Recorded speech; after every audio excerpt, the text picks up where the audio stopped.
नमस्कार दोस्तों, मेरा नाम है अंशुमन नायक और आप सभी का बहुत बहुत स्वागत है इंडियन डिफेंस न्यूज के डिफेंस टॉक सीरीज में, जहां पर हम रोज नए नए डिफेंस अपडेट्स के बारे में बात करते हैं। तो चलिए देर न करते हुए आज की वीडियो शुरू करते हैं।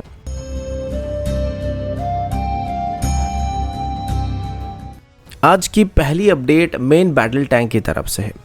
रिसेंटली इंडियन आर्मी की vice chief lieutenant general Upendra Dwivedi हमारी आर्मर्ड व्हीकल निगम लिमिटेड और combat vehicle research development and establishment के विजिट पर गए हुए थे, यानी कि CVRD की विजिट पर गए हुए थे। और उनकी इस विजिट के दौरान T-90 टैंक्स को लेकर कुछ मेजर अपडेट सामने आया है।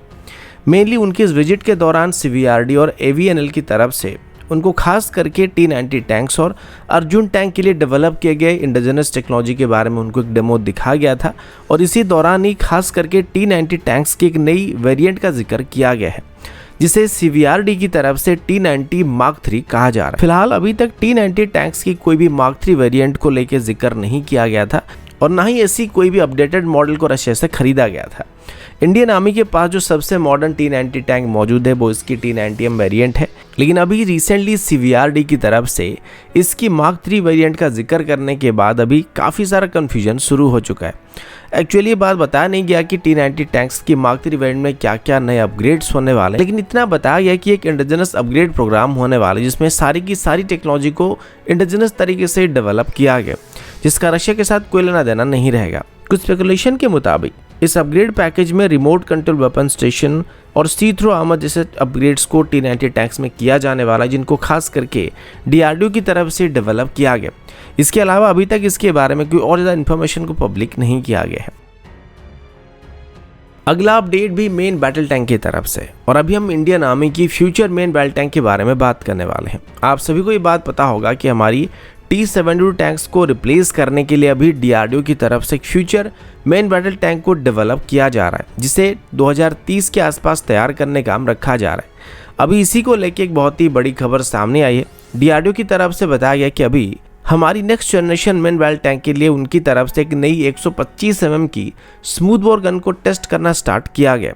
इससे पहले अगर अर्जुन टैंक की बात करें तो उसमें हम 120 mm स्टैंडर्ड की राइफल गन का इस्तेमाल कर रहे थे, लेकिन राइफल गन्स की भी अपनी परेशानी होती है। भले इनकी एक्यूरेसी थोड़ा बेहतर होता है, लेकिन इनको एक स्मूथ बोर गन के मुकाबले बहुत ही कम इंटरवल में चेंज करना पड़ता है, क्योंकि इनकी राइफलिंग धीरे धीरे घिस जाती है, जिस वजह से अभी next generation main battle tank के अंदर स्मूथ बोर गन का इस्तेमाल करने का फैसला किया जा रहा है। और इसके अंदर 120 mm की गन के बदले 125 mm स्टैंडर्ड की मेन गन का इस्तेमाल करने का फैसला किया गया है, जिसका मेजर कारण यह भी है कि हमारे जितने भी अभी एग्जिस्टिंग टैंक मौजूद है, चाहे वो T-72 टैंक हो जाए, T-90 टैंक हो जाए, उन सभी में 125 mm स्टैंडर्ड की मेन गन का इस्तेमाल किया जाता है। तो इन सभी में एक ही प्रकार के एमुनेशन को फायर किया जाता है और ख़रीदारी करने में हमको काफ़ी आसानी होती है, जिसमें हम एक ही तरह के एमुनेशन को खरीद कर इनसे फायर कर सकते हैं। लेकिन खास करके अर्जुन टैंक के लिए हमको सेपरेट एमुनेशन को खरीदना पड़ता है, क्योंकि इसमें 125 mm की नहीं बल्कि 120 mm के एमुनेशन का इस्तेमाल किया जाता है, जिस वजह से अभी फ्यूचर मेन बैटल टैंक में भी पहले से ही 125 mm स्टैंडर्ड की गन को इंस्टॉल करने का फैसला किया गया, ताकि हम एग्जिस्टिंग एमुनेशन को इसमें फायर कर पाएंगे और फ्यूचर में भी इसके लिए एडिशनल एमुनेशन को हमको खरीदने में दिक्कत नहीं होने वाली है। DRDO के मुताबिक फ्यूचर मेन बैटल टैंक के लिए डेवलप किए जाने वाले मेन गन की खासियत ये भी होने वाली है कि इसमें वाइड रेंज के एमुनेशन को फायर किया जा सकता है और इसमें हम AP/FSDS राउंड्स के अलावा cannon launched anti tank guided missile को भी फायर कर सकते हैं, जिनकी रेंज करीब 12 किलोमीटर तक होने वाली है, जो कि इन टैंक्स को अपनी दुश्मन के टैंक्स के अगेंस्ट में काफ़ी ज़्यादा stand up strike capability provide करेंगे। इसके अलावा अभी इसके लिए एक नई ऑटोलोडर सिस्टम को भी टेस्ट करने की बात की गई है, जिस वजह से इन टैंक्स की फायरिंग रेट भी इंक्रीज होने के साथ साथ इसके क्रू के ऊपर भी लोड काफ़ी कम पड़ने वाला है, जिस वजह से इसमें ऑपरेशन काफ़ी स्मूथ होने वाला है। अगला अपडेट स्टार की तरफ से है, जो कि DRDO की तरफ से डेवलप किए जाने वाला एक नेक्स्ट जनरेशन टारगेट मिसाइल होने वाला है, जिसे सुपरसोनिक टारगेट भी कहा जा रहा है। अभी पता चला है कि DRDO की तरफ से इसको बनाने के लिए एक टेंडर को फ्लोट किया गया, जिसमें स्टार को बनाने के लिए ज़रूरी सिस्टम को खरीदने की बात की गई है। इस टेंडर में स्टार में इस्तेमाल होने वाली अलग अलग तरह के कंपोनेंट जैसे कि मेन रॉकेट मोटर कास्टिंग और नोजल जैसे सिस्टम को एक्वायर किया जाएगा। अभी बात भी कंफर्म किया गया कि डीआरडीओ की तरफ से अभी पहले से इस मिसाइल की कुछ इनिशियल प्रोटोटाइप की फैब्रिकेशन को भी किया जा रहा है, जिस वजह से उम्मीद किया जा रहा है कि इसी साल के अंदर ही इसकी ऑफिशियल टेस्टिंग को शुरू किया जा सकता है। इसे मेनली एक टारगेट मिसाइल की तरह इस्तेमाल किया जाएगा और खास करके जब हम हमारी एयर डिफेंस और मिसाइल डिफेंस सिस्टम को टेस्ट करेंगे तब इसको मेन टारगेट की तरह इस्तेमाल किया जाएगा। मेनली ये नेवी के लिए ज़्यादा पॉपुलर होने वाला है क्योंकि इसे इनकमिंग एंटीशिप मिसाइल की तरह इस्तेमाल करके एंटीशिप मिसाइल को काउंटर करने के ड्रिल को भी कंडक्ट किया जा सकेगा और ये हमारे नेवी को एकदम से रियल वर्ल्ड सिनेरियो में बैटल एक्सरसाइज को कंडक्ट करने में काफ़ी मदद करने वाला है। इसकी स्पीड करीब मार्क 2.5 तक होने वाली, जो कि ज़्यादातर एंटीशिप क्रूज मिसाइल से कई गुना ज़्यादा बेहतर होगा, जिस वजह से अगर हम इसको डिफेंड कर पाते तो हम आसानी से दूसरे मिसाइल को भी डिफेंड कर पाएंगे। इसकी सबसे खास बात इसमें इस्तेमाल होने वाली लिक्विड फ्यूल रैमजेट मोटर होने वाली, जो कि काफ़ी लंबे समय तक इसको स्पीड को मेंटेन करने में मदद करने वाली है। इसकी रेंज करीब 55 किलोमीटर से लेके 175 किलोमीटर तक होने की बात की गई है और अभी इसकी इनिशियल वेरिएंट को डेवलप करने के बाद इसकी एयर टू एयर वेरिएंट को भी डेवलप करने का काम रखा गया, जो कि एक लो कॉस्ट मिट्योर मिसाइल की तरह मिसाइल होने वाला है। और एयर टू एयर मिसाइल के अलावा इसकी एक एंटी रेडिएशन वेरिएंट को भी डेवलप करने का प्लान किया जा रहा है। मेनली इसमें जो मिसाइल का प्रोपल्शन सिस्टम होगा वो सेम रहेगा, लेकिन इसमें जो सीकर मौजूद रहेंगे वो बदल दिए जाएंगे, जिस वजह से इसको अलग अलग तरह के मिशन में इस्तेमाल किया जा सके और अगर ऐसा हो गया तो ये टेक्निकली एक मल्टीपर्पज मिसाइल बन जाएगा।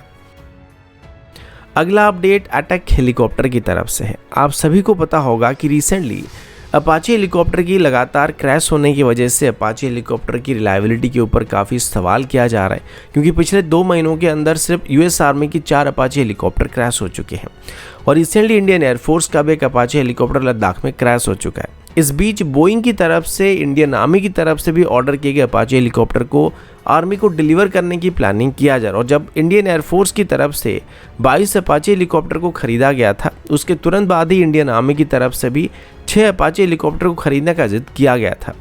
इनिशियली आर्मी कुल मिलाकर 39 अपाचे हेलीकॉप्टर को एक्वायर करना चाहती थी, लेकिन प्राइस की वजह से इनिशियली बस 6 ही अपाचे हेलीकॉप्टर को खरीदने के लिए गवर्नमेंट की तरफ से अप्रूवल दिया गया था।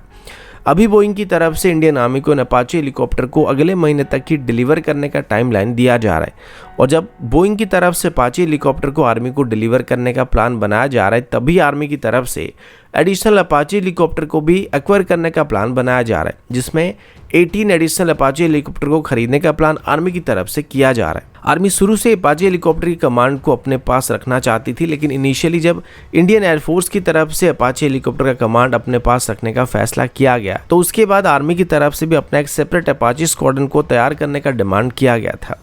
अपाचे के अलावा अभी करीब 156 के आसपास लाइट कॉम्बैट हेलीकॉप्टर को भी एक्वायर किया जाने वाला है, जिनमें से 90 आर्मी ऑपरेट करने वाली और करीब 66 इंडियन एयरफोर्स ऑपरेट करने वाली। लेकिन अभी अपाचे हेलीकॉप्टर के साथ हो रही लगातार इशू की वजह से हो सकता है गवर्नमेंट की तरफ से इंडियन आर्मी की एडिशनल अपाचे हेलीकॉप्टर को एक्वायर करने के प्रपोजल को अप्रूवल देने की कोशिश की जाएगी, क्योंकि ये हेलीकॉप्टर टेक्निकली सुखोई से भी काफ़ी महंगे पड़ते हैं और अगर डिलीवर होने के 2 साल के अंदर ही इंडियन एयरफोर्स के अपाचे हेलीकॉप्टर को इस तरह की फेल्योर का सामना करना पड़ेगा या टेक्निकल इशू का सामना करना पड़ेगा, तो इसमें हमें कोई फ़ायदा नहीं होने वाला है। भले ही दुनिया की सबसे घातक हेलीकॉप्टर की लिस्ट में आती है, लेकिन अभी तक भारत में इनकी परफॉर्मेंस खास करके लद्दाख रीजन में इतना अच्छा देखा नहीं गया है और खास करके पहाड़ी एरिया में इनको थोड़ा बहुत स्ट्रगल करते हुए देखा जा रहा है, जिस वजह से डिफेंस एक्सपर्ट्स का मानना है कि अपाचे हेलीकॉप्टर के बदले लद्दाख रीजन में हमारी पहाड़ी एरिया में लाइट कॉम्बैट हेलीकॉप्टर को ऑपरेट करना ज़्यादा सुइटेबल ऑप्शन होने वाला और ये भी कॉस्ट इफेक्टिव और इंडिजिनस सिस्टम होने वाली है। दोस्तों अभी के लिए इतना ही, मिलता हूँ आपसे अगले वीडियो में, तब तक के लिए जय हिंद, वंदे मातरम।